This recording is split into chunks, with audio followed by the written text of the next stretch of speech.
ఒక అంశాన్ని ఈరోజు నేను బోధించాలని ఆశపడుచు ఉన్నాను. ఏమిటి అంటే నమ్మకత్వము లేదా విశ్వసనీయత, ఫెయిత్ఫుల్నెస్ ఇంగ్లీష్లో. నమ్మకమైన ప్రజలు దేవునికి కావాలనే నమ్మకమైన దేవుడు ఈ భూమికి పునాదులేశాడు. నమ్మకమైన విశ్వాసము కలిగిన ప్రజలు లేదా విశ్వాసులు, క్రైస్తవులు ఈ భూమి మీద దేవుని కోసము ఆయన యాజక సమూహంగా ఆయన సేవించాలనే ఈ భూమిని అందరి సమస్తాన్ని నిర్మాణం చేసి భూమి మీద మానవుల కొరకు తన ప్రియకుమారుడిని ఆయన ఈ భూలోకానికి తీసుకుని వచ్చాడు. పాత నిబంధనలో పురాతన కాలం నుంచి శాశ్వత కాలం వరకు ఆయన ప్రేమను, ఆయన నమ్మకత్వాన్ని ఈ భూమి మీద భక్తుల ఎడల ఆయన కురిపిస్తూనే ఉన్నాడు, చూపిస్తూనే ఉన్నాడు. మొదట నమ్మకత్వము లేదా విశ్వసనీయత అనే అంశాన్ని మనం జ్ఞాపకం చేసుకునేటప్పుడు మొదట దేవుడు ఎలాంటివాడు, ఆయన ఎలాంటివాడు, ఆయన గుణగణాల్లో మనం ఒకసారి జ్ఞాపకం చేసుకుంటే మరి ద్వితీయోపదేశ కాండము 7వ అధ్యాయము 9-10 వచనాలను ఒకసారి మనం జ్ఞాపకం చేసుకుందాం. ద్వితీయోపదేశ కాండము 7వ అధ్యాయము 9వ వచనము. నీ దేవుడైన యెహోవా తానే దేవుడనియు తన్ను ప్రేమించి తన ఆజ్ఞలను అనుసరించి నడుచుకుని వారికి తన నిబంధనను స్థిరపరచువాడును 1000 తరముల వరకు కృపచూపువాడును నమ్మదగిన దేవుడని అన్నాడు. పాత నిబంధనలో ఈ ద్వితీయోపదేశ కాండాన్ని 5 కాండాలు పంచకాండాలనే మోషే గారి చేత దేవుడు వారు అరణ్య ప్రాంతంలో వెళ్ళేటప్పుడు వారు నడిపించేటప్పుడు ఈ 5 కాండాలు మోషే గారి చేత, నాయకుడైన మోషే గారి చేత ఆయన ఆత్మరూపేణ ఆయనకి జ్ఞానాన్ని తెలుపుతూ రాయించాడు. మోషే గారే ఇది రాయించాడు అన్నానికి రుజువు ఏంటంటే ఆయన 91వ కీర్తనలో కింద రాస్తూ ప్రభువా తరతరముల నుంచి మాకు నివాస స్థలమని రాస్తూ కింద మాకు జ్ఞాన హృదయములు కలగజేయమంటాడు. అంటే దేవుని జ్ఞానాన్ని నా హృదయంలో ఉంచితే ఆ జ్ఞానాన్ని నేను రాస్తానని దాన్ని రాయించాడు. కనుక మోషే గారే ఈ 5 కాండాలని రచించాడని దానికి ప్రత్యక్షంగా దేవుని గ్రంథంలో చాలా లేఖనాలు సపోర్ట్ చేస్తున్నాయి. అయితే ఇక్కడ మనము జ్ఞాపకం చేసుకుంటే దేవుడు ఎలాంటి వాడో మోషే గారి చేత దేవుడు తన ఉనికిని రాస్తున్నాడు. కాబట్టి నీ దేవుడైన యెహోవా తానే దేవుడనియు తన్ను ప్రేమించి తన ఆజ్ఞలను అనుసరించి నడుచుకుని వారి ఎడ్ల తన నిబంధనను స్థిరపరచువాడు అంటున్నాడు. దేవుడు పాత నిబంధన గ్రంథములో భక్తుల జీవితాల్లో వారితో వ్యక్తిగతమైన నిబంధనలు చేసుకుంటూ వచ్చాడు. నోవాహుతో నిబంధన చేశాడు, అబ్రహాముతో నిబంధన చేశాడు, ఇస్సాకుతో నిబంధన చేశాడు, యాకోబుతో నిబంధన చేశాడు, దావీదుతో నిబంధన చేశాడు. అనేక మంది దైవభక్తులతో ఆయన ఏం చేశాడంటే నిబంధన చేశాడు. ఆ నిబంధనను ప్రతి సందర్భంలో దేవుడు ఏదైతే తన నోటి ద్వారా భక్తుల జీవితాల్లో నిబంధనను ఆయన పలికాడో ఆ నిబంధనను ఆయన స్థిరపరుస్తూ వచ్చాడు.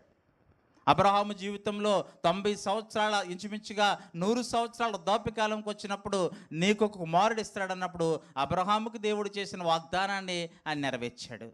అబ్రహాముని దేవుడు నీ జనాంగము ఇసుక రేణువుల వలె ఆకాశ నక్షత్రముల వలె విస్తరింపజేస్తానని అబ్రహాముతో పలికిన దేవుడు ఆ నిబంధనను స్థిరపరిచి 20 లక్షల కాల్బలాన్ని ఇశ్రాయేల్ జనాంగాన్ని అబ్రహాము యొక్క గర్భంలో నుంచి ఆయన పుట్టించాడు. ఇస్సాకుతో ఆయన నిబంధన స్థిరపరిచి ఇస్సాకు ద్వారా తన నీతిని అబ్రహాములో నుంచి నీతిని కొనసాగించాడు. అలాగనే యాకోబు, ఇందాక యాకోబు పలికిన మాటలు జ్ఞాపకం చేసుకున్నాం. అందుకే యాకోబుతో దేవుడు తను తాను పరిచయం చేసుకున్నప్పుడు నీ పితరుడైన అబ్రహాము దేవుడను ఇస్సాకు దేవుడునని తను తాను ఆయన పరిచయం చేసుకున్నాడు. కనుక వారితో దేవునితో భక్తి కలిగిన ప్రజల యొక్క వ్యక్తిగత సంబంధము చాలా నమ్మకమైనది, చాలా మధురమైనది, అది దేవునికి మహిమకరమైనది, వారి జీవితాలకు అది ఆశీర్వాదకరమైనది. అలాగుని చేసుకుంటూ వస్తే దావీదుతో ఏమని చేశాడు? నిశ్చయముగా నీ గర్భములో నుంచి వచ్చే సంతానం మీద నీ సింహాసనము స్థిరపరుస్తా అన్నాడు. సొలొమోనుకి స్థిరపరిచాడు. అంత మాత్రమే కాదు, దావీదు గర్భంలో నుంచి యూదా గోత్రంలో నుంచి వచ్చిన నజరేయుడైన యేసుక్రీస్తు యొక్క సింహాసనాన్ని ఈ భూమి మీద సంఘమును స్థాపించి ఆయన రాజ్యాన్ని యుగములు ఆయన స్థిరపరుస్తూ వచ్చాడు. కనుక ఆ దేవుడు ఎలాంటి వాడు అంటే పురాతన కాలం నుంచి, పాత నిబంధన కాలం నుంచి తన భక్తులతో నిబంధనను స్థిరపరచు 1000 తరముల వరకు ఆయన ఆశీర్వదించేవాడై ఉన్నాడు. ఎవరి ఎడల? ఆయన ఆజ్ఞలను అనుసరించేవారి ఎడల. ఎవరి ఎడలండి? అబ్రహాము ఆయన ఆజ్ఞలను అనుసరించాడు, ఇస్సాకు ఆయన ఆజ్ఞలను అనుసరించాడు, యాకోబు ఆయన ఆజ్ఞలను అనుసరించి. ఇది కేవలము దేవుడు తన నమ్మకత్వాన్ని దేవుని గ్రంథంలో తన భక్తులతో నిబంధన చేసిన ప్రతిసారి కూడా ఆ నిబంధనని ఆయన స్థిరపరుచుకుంటూ వచ్చాడన్న దానికి, దేవుడు నమ్మదగిన వాడు అనడానికి ఇది ఆధారం అయి ఉన్నది. అలాగనే మనల్ని రక్షించడానికి ఈ భూలోకానికి యేసుక్రీస్తుని పంపించిన దేవుడు నమ్మదగినవాడు. అలాగే మనల్ని ఆయన రాజ్యంలోనికి, చీకటిలో నుంచి వెలుగులోనికి, అంధకార సంబంధమైన అధికారంలో నుంచి తన రాజ్య నివాసులుగా చేయడానికి, తన కుమారుడి యొక్క సంకల్పంలో ఆయన యొక్క ప్రేమ రాజ్యంలోనికి మనల్ని పిలిచిన దేవుడు కూడా ఎలాంటి వాడంటే నమ్మకమైనవాడు. అందుకే ఇంకొక వచనాన్ని మనం చూద్దాం. 1 కొరింథీయులకు రాసిన పత్రిక 1వ అధ్యాయం 9వ వచనము. మన ప్రభువైన యేసుక్రీస్తు అను తన కుమారుని సహవాసమునకు మనలను పిలిచిన దేవుడు నామతగినవాడు. దేవుడు తన కుమారుని భూలోకమానికి పంపించి ఆయన ద్వారా దేవుని రాజ్య సంగతులు అనేకమైనవి ఆయన బోధింపచేసి, నీతిని గూర్చియు, ఈ లోకంలో స్వస్థబుద్ధితో బ్రతకడమును గూర్చియు, పరలోక రాజ్యం యొక్క మహిమను గూర్చియు, రాబో తీర్పును గూర్చియు అనేక విషయాలని యేసుక్రీస్తు ప్రభు ఈ భూమి మీద ఉన్నప్పుడు బోధించాడు.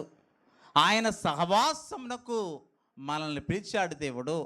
ఆయన రాజ్యంలో ఉండుట కొరకు, ఆయనతో సమాన వారసులుగా ఉండుటకు మనల్ని పిలిచాడు కనుక ఆ దేవుడు నమ్మదగినవాడు. ఎంత నమ్మదగినవాడంటే, మన పిల్లలకి వారసత్వంగా ఆస్తిని మనం ఇస్తూ ఉంటాం.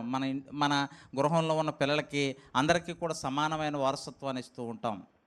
మరి దేవుడు కూడా తన కుమారుడైన యేసుక్రీస్తు ప్రభుతో కలిసి ఆయన రాజ్యంలో ఉండడానికి సమానమైన వారసత్వాన్ని ఆయన ఇచ్చాడు. ఎంత గొప్ప దేవుడు! ఆయన దేవుడయ్యుండి దేవుని యొక్క రాజ్యమును పరలోకమును విడిచిపెట్టకూడని భాగ్యం ఎంచుకోలేదు, కానీ దాసుని స్వరూపమును ధరించుకొని తాను రిక్తునిగా చేసుకున్నాడు.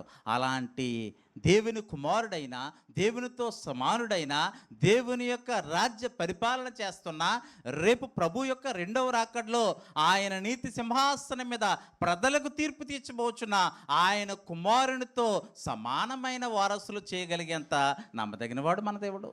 కనుక మన దేవుడు, ఆయన సహవాసానికి మనం పిలువబడ్డాము కనుక దేవుడు మనల్ని అంత నమ్మకమైన వాడుగా ఆయన తాను కనపరుచుకున్నాడు. ఎందుకంటే మనల్ని నమ్మకమైన ప్రజలుగా, ఆయన సొత్తైన ప్రజలుగా, ఆయన యాజక సమూహముగా మనల్ని ఏర్పాటు చేయడం కొరకు ఆయన ఈ భూమి మీద తన నమ్మకత్వాన్ని భక్తుల ద్వారాను తన కుమారుని ద్వారాను ఈ భూలోకానికి ఆయన నిరూపించుకున్నాడు. కనుక ఇప్పుడు మరి ఇంత నమ్మదగిన దేవుడిని, ఇంత నమ్మదగిన ప్రభువైన యేసుక్రీస్తుని అనుసరించిన భక్తులు పాత నిబంధన గ్రంథంలో నుంచి ఈ క్రొత్త నిబంధన గ్రంథంలో మనం 66 పుస్తకాల్లో తరిచి చూసినప్పుడు అనేక మంది నమ్మకమైన ప్రజలు ఆయనతో నడిచిన వారు.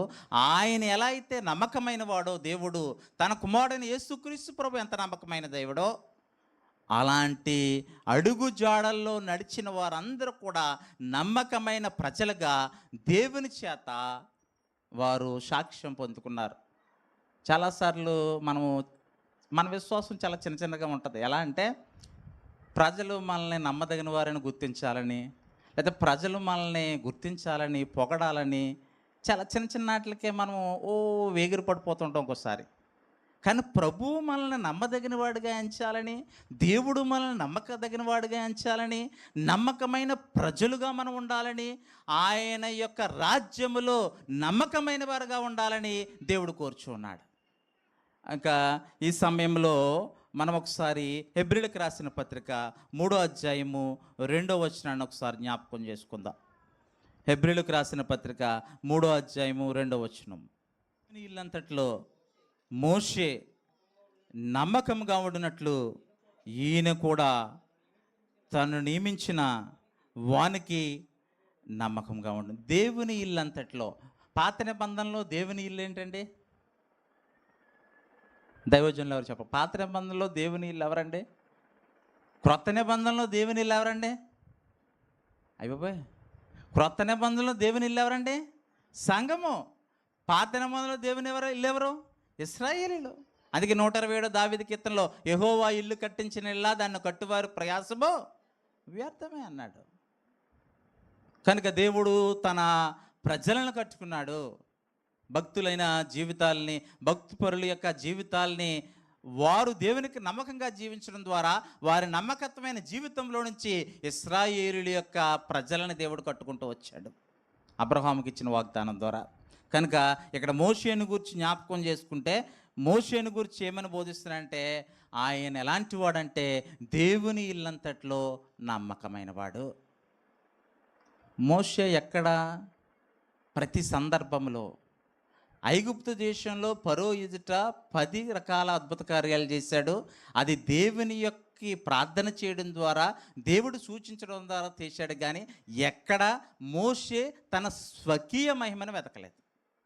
అంటే అంత నమ్మకమైన వాడు.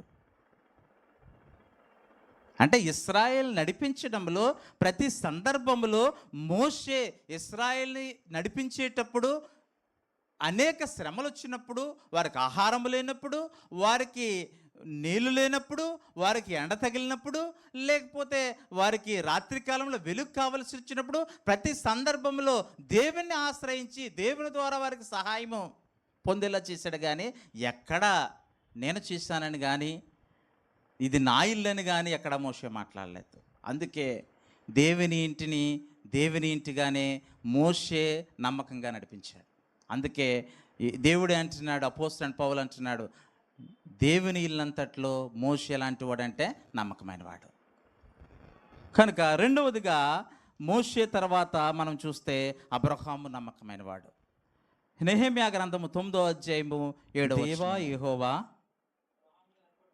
అబ్రహామును ఏర్పరచుకొని కల్దీల ఊరోను స్థలము నుండి యువతలకు అతనిని రప్పించి అతనికి అబ్రహామును పేరు పెట్టిన వాడువు నీవే, ఇంకా అతడు నమ్మకమైన మనస్సు గలవాడని ఎరిగి అంటున్నాడు. అబ్రహాము ఏ కాలంలో వాడండి? నోవాహు తర్వాత వచ్చిన పితరులు ఎవరు? అబ్రహామే కదా. నెహెమ్యా ఎప్పటి కాలం వాడు? అబ్రహాముకి నెహెమ్యాకి చాలా సంవత్సరాలు ఉన్నాయి కదా. కానీ నెహెమ్యా చేత పరిశుద్ధాత్మ యొక్క ప్రేరణ ద్వారా ఎన్నో వేల సంవత్సరాల క్రితము తను చూడని తన పితరుడైన అబ్రహామును గూర్చి దేవుడు తన హృదయంలో ఉన్న సాక్ష్యాన్ని నెహెమ్యా చేత రాయిస్తున్నాడు. చూసారా? అంటే ఒక వ్యక్తి దేవునితో నమ్మకమైన సంబంధాన్ని కలిగి ఉన్నప్పుడు, నమ్మకమైన దేవునితో నమ్మకత్వాన్ని కలిగి జీవించినప్పుడు, ఆ దేవుడు ఆ నమ్మకమైన ప్రజలని ఎన్నటికీ మర్చిపోడు. దేవుడు అబ్రహామును మర్చిపోయాడా? ఇస్సాకును మర్చిపోయాడా? యాకోబును మర్చిపోయాడా? దావీదును మర్చిపోయాడా? యోసేపును మర్చిపోయాడా? ఎవరిని కూడా, నమ్మకమైన ప్రజలను ఎవరిని కూడా దేవుడు మర్చిపోయినట్లు దేవుని గ్రంథంలో ఒక్క రికార్డు కూడా లేదు. ఆలస్యమైందేమో కానీ దేవుడు తన ప్రజలను జ్ఞాపకం చేసుకున్నాడు. కనుక ఇక్కడ ఏమంటాడంటే, అబ్రహామును గూర్చి దేవుడు నెహెమ్యా ద్వారా రాయిస్తున్న మాట ఏంటంటే, అతడు నమ్మకమైన మనస్సు గలవాడని ఎరిగి అంటున్నాడు. అంటే ఆ కల్దీల ఊరులో ఉన్న స్థలములో తన తండ్రితో కలిసి, తన యొక్క తల్లిదండ్రుల బంధువులు కలిసి బొమ్మలు చేసుకునే కుటుంబంలో, విగ్రహ సంబంధమైన బొమ్మలు చేసుకునే కుటుంబంలో నుంచి దేవుడు అబ్రహామును ఎందుకు పిలిచాడంటే, అన్నీ వదిలిపెట్టేసి దేవుడు చెప్పిన ఆజ్ఞలను తన జీవితంలో నమ్మకముగా ప్రతి సందర్భంలో ప్రార్థనాపూర్వకంగా దేవుని సన్నిధిలో నడుస్తాడని దేవుడు ముందుగానే తన హృదయంలో అబ్రహామును చూశాడు. కనుక అబ్రహామును గూర్చి దేవుడు ఏమని సాక్షిస్తున్నాడంటే, అతడు నమ్మకమైన మనస్సు గలవాడని ఎరిగి అంటున్నాడు.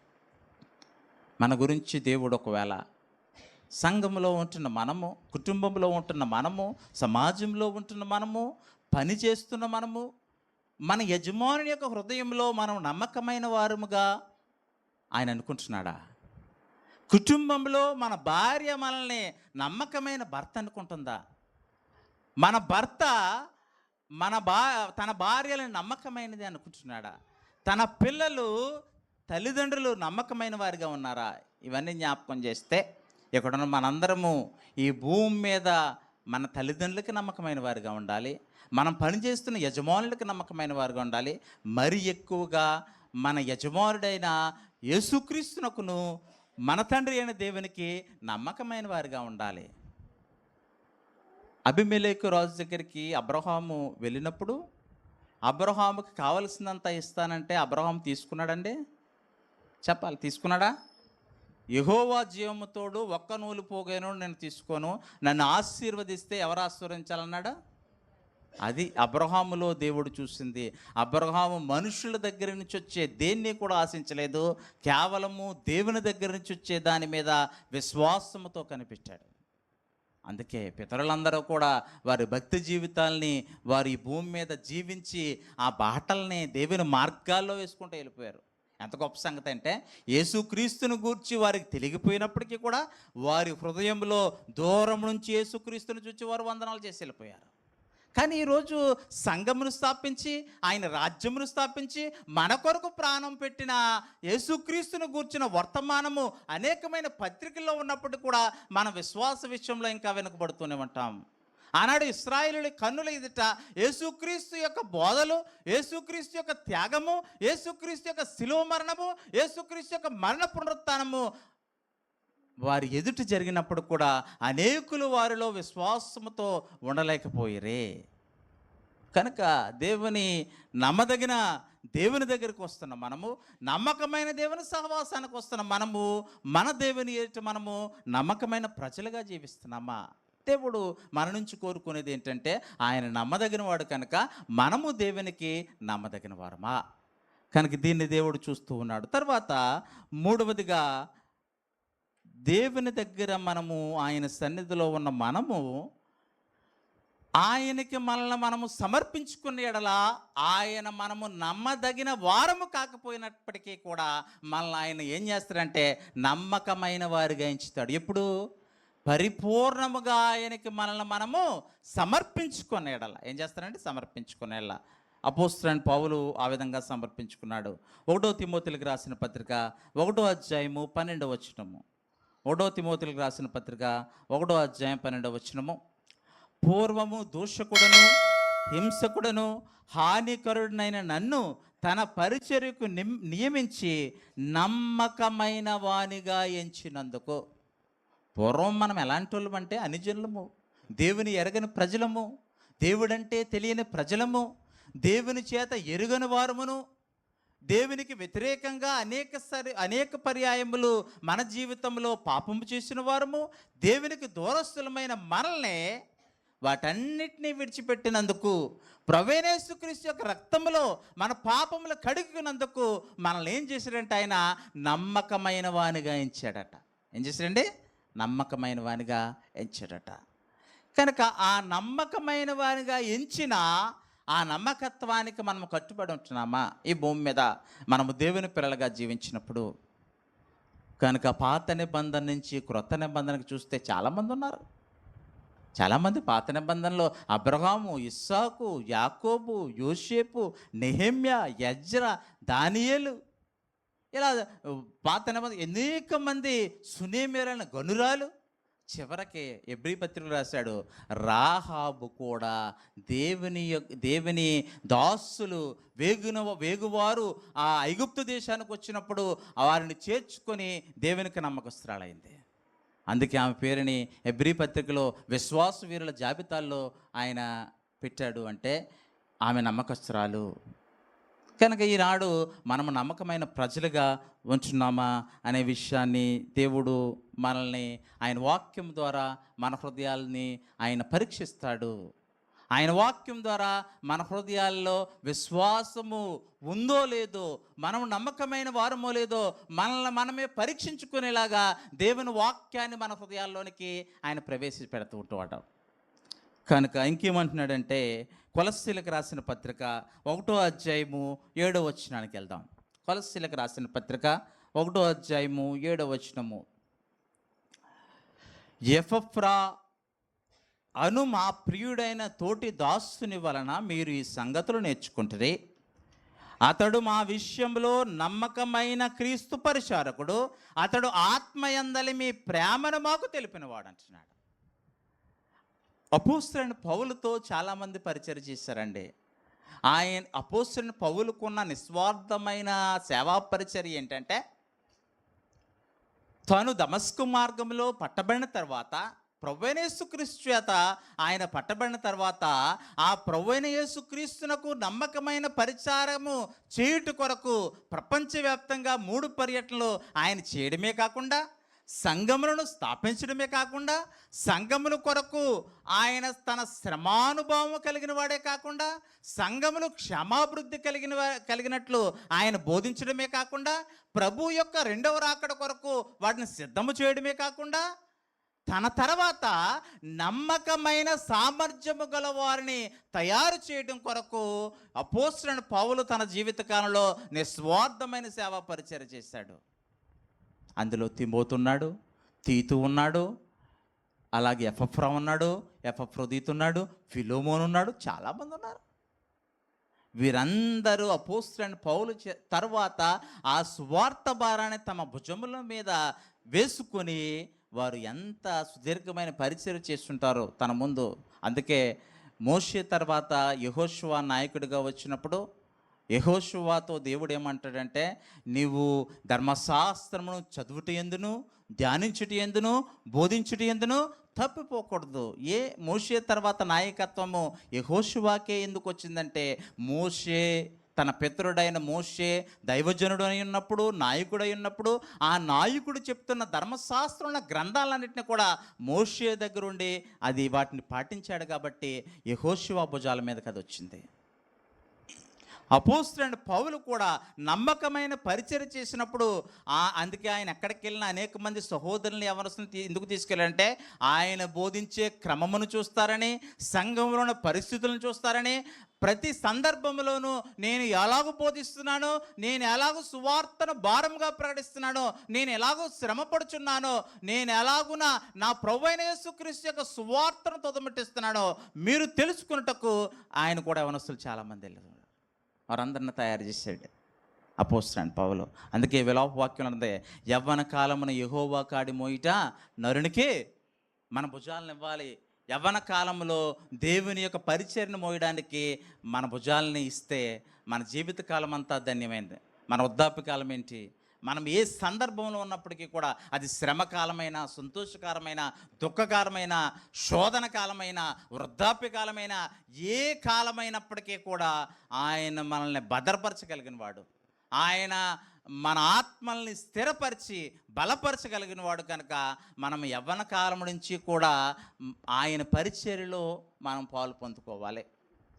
స్థానిక జైపునర్ సంఘము మరి చాలా కాలం నుంచి నాన్నగారు పరిచర్య చేసిన నాటి నుంచి కూడా, అప్పటికి చాలా మేము ఇంకా సండే స్కూల్ పిల్లలు, మీరందరూ యవ్వన కాలం నుంచి, ఎక్కడున్న స్త్రీలు కానీ పురుషులు కానీ యవ్వన కాలం నుంచి యేసుక్రీస్తుని వెంబడించడం ద్వారా, ఆయన బోధించిన సువార్తకు మీరు విధేయులవడం ద్వారా, మీరు యవ్వన కాలం నుంచి ఈ పరిచర్యను మీ భుజముల మీద మోయడం ద్వారా, ఇప్పుడు మీ కుమారులు, మీ కుమార్తెలు, మీ మనవల్లో, మీ మనవరాల్లో మీరు 3వ తరము దాకా చూడగలిగే గొప్ప ఆశీర్వాదాన్ని చూడగలిగారు.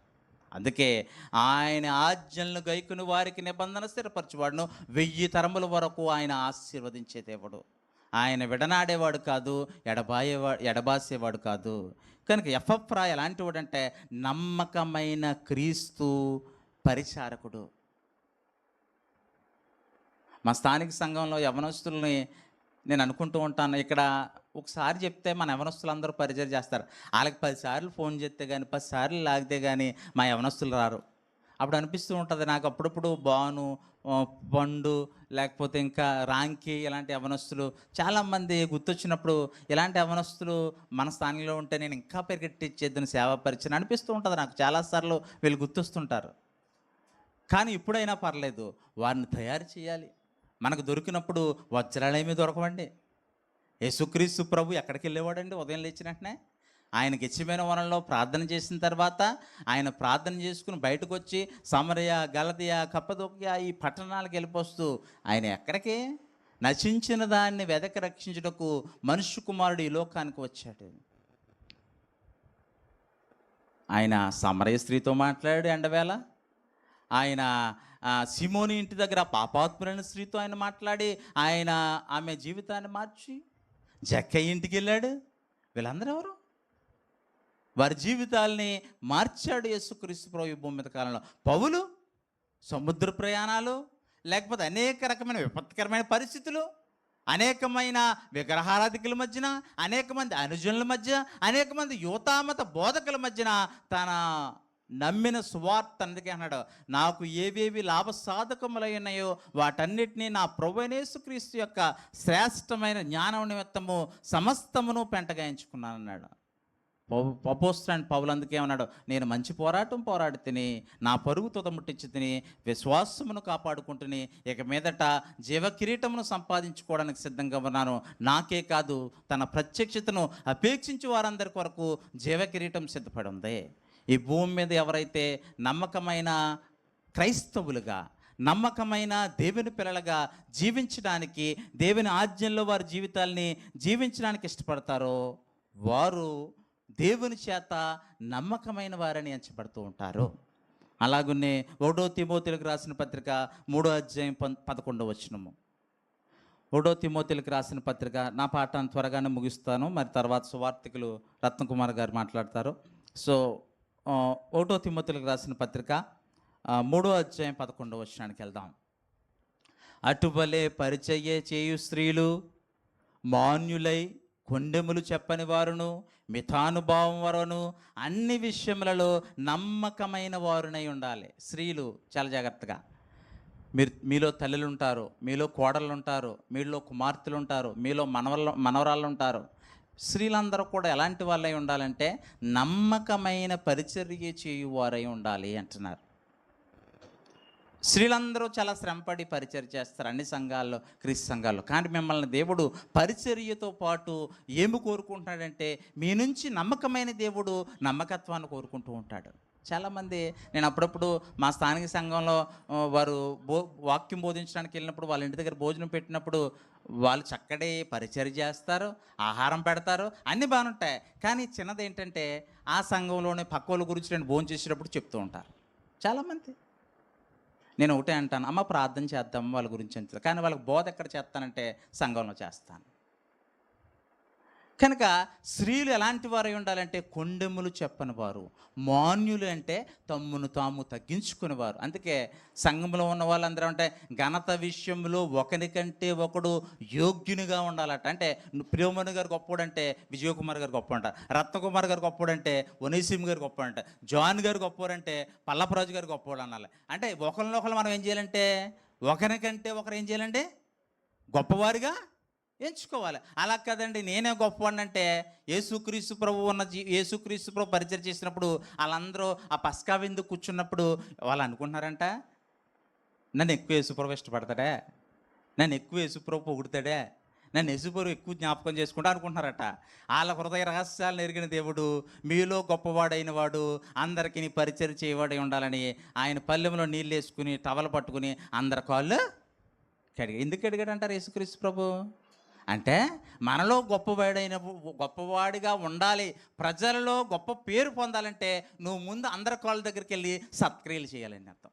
అంటే నువ్వేం చేయాలని తగ్గించుకోవాలని అర్థం. తర్వాత స్త్రీలందరూ కూడా నమ్మకమైన వారుగా ఉండాలని దేవుని వాక్యం సెలవిస్తుంది. తర్వాత నమ్మకమైన వారు మాత్రమే, దేవునికి నమ్మకమైన వారు మాత్రమే అపవాదిని జయించగలరు. శోధన కాలంలో శోధనలు అందరికి వస్తాయండి, శ్రమలు అందరికి వస్తాయండి, అనారోగ్యాలు అందరికి వస్తాయండి, కష్టాలు అందరికీ వస్తాయండి. కానీ నమ్మకమైన ప్రజలు మాత్రమే కష్టాల్లో, శ్రమల్లో, శోధనల్లో దేవుణ్ణి వదిలిపెట్టకుండా విశ్వాసము ఇంకా అధికము చేసుకొనుచు ప్రార్థనలో తమ జీవితాన్ని గడుపుచు దేవుని సహాయము అందే వరకు కూడా వారు దేవుని యందు నమ్మకంగా ఉండి అపవాదిని జయిస్తారు. చాలామంది చాలా కాలం దేవుని సన్నిధికి వచ్చి నాకేం జరగట్లేదని చెప్పేసి వెళ్ళిపోతుంటారు. చాలామంది నా అనారోగ్యం ఇంకా తగ్గట్లేదని అనుకుంటూ ఉంటారు. చాలామంది నా కుమార్తెకు వివాహం ఇంకా అవ్వట్లేదని అనుకుంటూ ఉంటారు. చాలామంది నా కుమారుడికి వివాహం అవ్వట్లేదు అనుకుంటూ ఉంటారు. చాలామంది నాకు గర్భఫలాలు ఇంకా లేవనుకుంటూ ఉంటారు, లేకపోతే నా కుమారుడు ఇంకా లేడు అనుకుంటూ ఉంటారు. చాలామంది నాకు స్థిరమైన ఉద్యోగం లేదనుకుంటారు. దేవుడు అంటున్నాడు, ఇవన్నీ పక్కన పెట్టు. మొదట ఆయన రాజ్యమును నీతిని వెతుకు. ముందు నీవు దేవుని సన్నిధిలో, సంఘములో, ఆయన రాజ్యములో, నీ జీవితంలో దేవునికి నమ్మకమైన వాడిగా, నీ కుటుంబ సభ్యులకి నీవు నమ్మకమైన వాడిగా, సమాజంలో నీ యొక్క స్నేహితుల దగ్గర కానీ, నీ యజమానుల దగ్గర కానీ నువ్వు నమ్మకమైన జీవితాన్ని జీవించడం మొదలుపెట్టు. మిగతాదంతా ఎవరు చూసుకుంటారు? దేవుడే చూసుకుంటాడు. కనుక ఇది ఆయన చెప్తున్నాడు. కనుక అపోస్తల కార్యముల గ్రంథము ఒకసారి ప్రకటన గ్రంథం 17వ అధ్యాయము 14వ వచనము. ప్రకటన గ్రంథము 17వ అధ్యాయం 14వ వచనానికి వెళ్దామండి. 17వ అధ్యాయం 14వ వచనము. వీరు గొర్రె పిల్లతో యుద్ధము చేతురు కానీ గొర్రె పిల్ల ప్రభువులకు ప్రభువును రాజులకు రాజునై ఉన్నందునను తనతో కూడా ఉండిన వారు పిలువబడిన వారై ఏర్పరచబడిన వారై నమ్మకమైన వారై ఉన్నందున ఆయన రాజులను జయించును అంటున్నాడు. గొర్రెపిల్ల ఎవరండి? గొర్రెపిల్ల? లోక పాపములు మోసుకొని పోవు దేవుని గొర్రెపిల్లని యెషయా గ్రంథకర్త రాశాడు. ఎవరిని గురించి? యేసుక్రీస్తుని గురించి. యేసుక్రీస్తు గొర్రెపిల్ల అయితే ఆ గొర్రెపిల్ల ప్రభువులకు ప్రభువు. యేసుప్రభు ఎవరండి? ఈ భూలోక సంబంధమైన రాజులందరికీ పైన రాజు ఎవరండి? ప్రభువైన యేసుక్రీస్తు. ఈ భూలోకంలో ఉన్న ప్రధానులకి ప్రధానుడు ఎవరండి? యేసుక్రీస్తు. అందుకే కొలస్సీల రాసినట్టుగా ఏమంటుంది? సమస్తము ఆయన ద్వారాను ఆయన నిమిత్తమును సృజింపబడినని దేవుని వాక్యం సెలవుతుంది. అవి ప్రభుత్వములైనను, రాజ్యములైనను, అధికారములైనను సమస్తమును ఆయన ద్వారాను ఆయన నిమిత్తము నిర్మాణం చేయబడ్డాయట. అంటే సృష్టి ఆయనది, ప్రభుత్వం ఆయనది, అధికారం ఆయనది, మనుషులు ఆయన వారు, మానవుని యొక్క దేహం ఆయనది, అందులో ఉన్న ఆత్మ ఆయనది, రక్షణ ఆయనది. కనుక ఈ అంతా ఆయనదే. కనుక ఆయన సమస్తమునకు వారసునిగా నియమించని హెబ్రీ గ్రంథకర్త రాశాడు. కనుక ఆయన ప్రభువులకు ప్రభును రాజులకు రాజునైనందున తనతో కూడా ఉండిన వారు పిలువబడిన వారు ఏర్పరచబడిన వారు నమ్మకమైన వారు. ఇందాక తన ప్రభు అయిన యేసుక్రీస్తు తన కుమారుడైన యేసుక్రీస్తు సహవాసానికి మనల్ని పిలిచాడు. అంటే ఆయనతో ఉండడానికి ఆయన మనల్ని ఏర్పాటు చేసుకున్నాడు.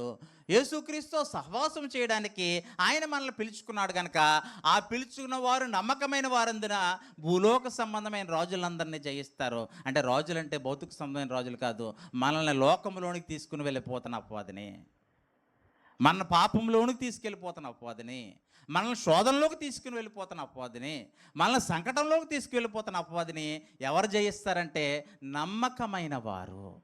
సంఘములో ఎవరైతే ప్రభువునకు నమ్మకమైన వారంటారో, దేవునికి నమ్మకమైన వారంటారో, దేవునికి నమ్మకమైన స్త్రీలు, దేవునికి నమ్మకమైన పురుషులు, దేవునికి నమ్మకమైన పెద్దలు, దేవునికి నమ్మకమైన పరిచారకులు, దేవునికి నమ్మకమైన యవన సహోదరి సహోదరులు ఎవరైతే ఉంటారో వారు లోకమును జయిస్తారు.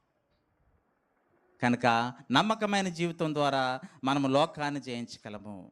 అయితే చివరగా దేవుడు నమ్మదగిన వాడని, ప్రభువైన యేసుక్రీస్తు నమ్మదగిన వాడని, ఆయన యందు నడిచిన వారందరూ నమ్మదగిన వారని మనం చూస్తాం. మోషే దేవుని ఇల్లంతటిలో నమ్మకమైన వాడు. కల్దీల ఊరు నుంచి పిలువబడిన అబ్రహాము నమ్మకమైన వాడు. దేవుని సేవకు అవిధేయతలోంచి పిలువబడిన అపోస్తలుని పౌలు నమ్మకమైన వాడు. దేవుని సువార్తలో అపోస్తలుని పౌలుతో కలిసి పరిచయం చేసిన ఎపఫ్రా నమ్మదగిన వాడు. పరిచర్య చేసే సంఘంలో స్త్రీలు కానీ, పెద్దలు కానీ, పురుషులు కానీ, దైవజనులు కానీ, యవనస్తులు కానీ నమ్మకమైన వారుగా ఉండాలి. అలా నమ్మకమైన వారికి దేవుడిచ్చే బహుమానం ఏంటి? అబ్రహాము నమ్మకంగా ఉన్నందుకు ఏమిచ్చాడు? అబ్రహాంకి ఏమిచ్చాడండి? 100 సంవత్సరాల వయసులో మృతతుల్యమైన సారా గర్భంలో నుంచి ఏమిచ్చాడు? ఒక కుమారుని ఇచ్చాడు. ఆ కుమారుడు గర్భంలో నుంచి ఎన్ని లక్షల మంది ప్రజలను ఇచ్చాడు? 20 లక్షల కాల్బలాన్ని ఇచ్చాడు. మోషేకి ఏమిచ్చాడంటే దేవుని పరిచర్యను 40 సంవత్సరాలు నమ్మకముగా ప్రజల్ని నడిపించడం కొరకు. మోషే ఎంత దేవుని సేవ చేయడం అంటే చాలా ఘనత అండి అనుకుంటారు, కానీ దేవుని సేవలో చాలా శ్రమ ఉంటుంది. కానీ ఆ శ్రమను నమ్మకంగా చేసేవారికి దేవుడిచ్చే విజయం ఉంటుంది చూసారా. అందుకే ప్రతి సందర్భంలో మనల్ని విజయంతో ఊరేగించున్న దేవునికి స్తోత్రం అని రాశాడు అపోస్తలుడైన పౌలు. ఉత్తినే ఆయన గుర్రాల మీద ఊరేగాడా? ఉత్తినే విశ్వాసులు ఆయన జేకొట్టారా అంటే, క్రీస్తు ప్రభు యొక్క సువార్తను నమ్మకమైన సువార్తను అనేకులను నమ్మకమైన వారుగా దేవునికి చేయడం కొరకు ఆ సువార్తను నమ్మకంగా ప్రకటించినందుకు ప్రతి సందర్భంలో అపోస్తలుడైన పౌలుని దేవుడు నిలబెట్టాడు. కనుక ఇంకా మనం ముందుకెళ్తే నమ్మకమైన వారందరూ కూడా ఈ లోకంలో ఉన్న శ్రమలను జయిస్తారు. యోసేపు నమ్మకమైన వాడు, 14 సంవత్సరాలు జైల్లో ఉన్నాడు. పోతీఫరు అతన్ని విడిపించలేదు. పోతీఫరు భార్య తన తప్పును ఒప్పుకోలేదు. పానదాయకుడు తనను విడిపించలేదు. తనతో కలద పావాన్ని చెప్పించుకున్న వారు విడిపించలేదు. కానీ ఎవరు విడిపించారు యోసేపుని? దేవుడు విడిపించాడు. విడిపించడమే కాకుండా యోసేపుని ఐగుప్తు దేశంలో ఆ ధాన్యాగారం అంతటి మీద అధికారిగా ఎవరు చేశారు? ఎందుకు చేశాడు యోసేపుని అంటే, ఆయన నమ్మదగినవాడు. శ్రమలో కూడా తను నమ్మదగిన దేవుణ్ణి విడిచిపెట్టలేనంత విశ్వాసం. సింహముల బోనులో నమ్మదగిన విశ్వాసాన్ని కనపరిచాడు. అగ్నిలో నమ్మదగిన విశ్వాసాన్ని కనపరిచారు. యోబు ఒంటి నిండా కురుపులే, యోబు ఒంటి నిండా వ్యాధే, యోబు ఒంటి నిండా ఎముకలు కొలిపోతున్నాయి. నా ఎముకలు చిమ్ముకుపోయినను నా దేవుడు సజీవుడు గనుక నన్ను లేపుతాడు అన్నాడు.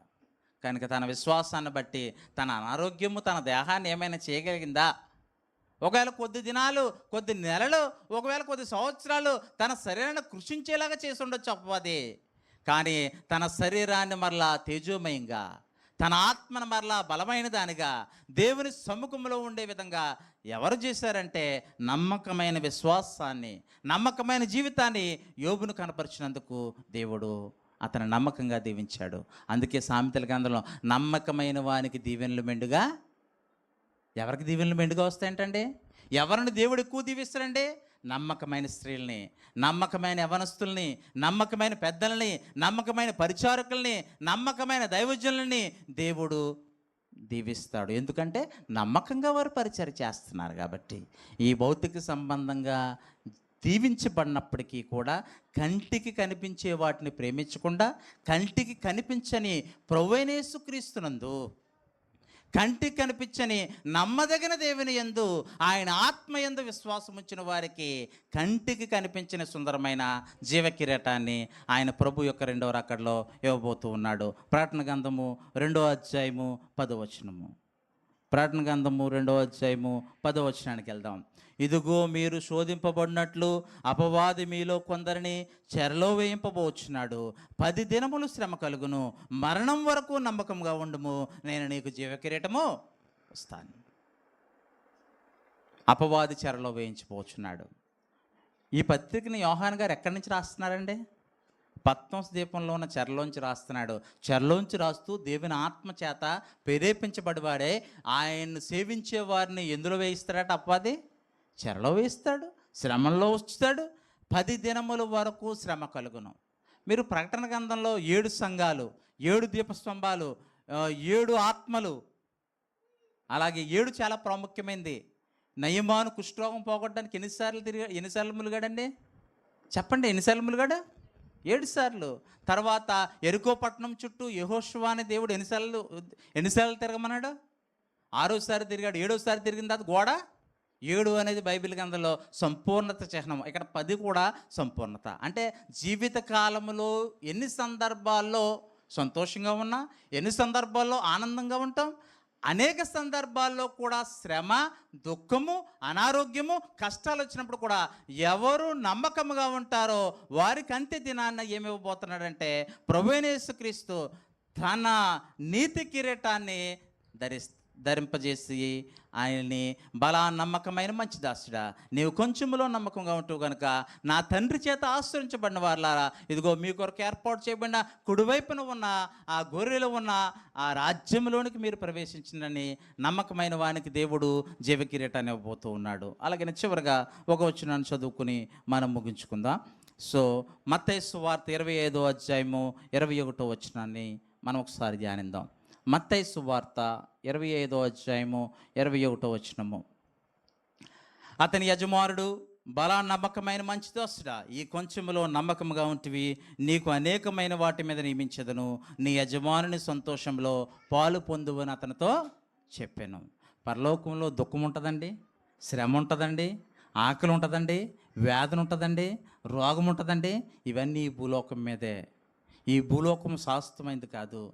ఈ భూలోకంలో జీవించే జీవితము దేవుని కృప ద్వారా, దేవుని సహాయం ద్వారా, ఆయన ఇచ్చే ఆశీర్వాదాలను పొందేవారము, ఆయనకి నమ్మకముగా వినయ భయభక్తులు కలిగి ప్రీతికరమైన సేవ ఈ భూమి మీద చేసినప్పుడు ఆయన ప్రభువైన యేసుక్రీస్తుతో కూడా పరలోకంలో ఉండే ఆ గొర్రెపిల్ల వివాహ మహోత్సవంలో ఉండే సంతోషములో మనల్ని పాలు పొందింపజేస్తారట. అటు సంతోషమును, అటు జీవ కిరీటాన్ని, ఈ భూమి మీద అట్టి నమ్మకమైన జీవితాన్ని జీవించుటకు దేవుడు తన కృపను, తన సమాధానాన్ని, తన దీవెన్ను మనందరి మీద కుమ్మరించును గాక. శ్రద్ధగా మీ అందరికీ ప్రభు నామములో వందనాలు తెలియజేస్తూ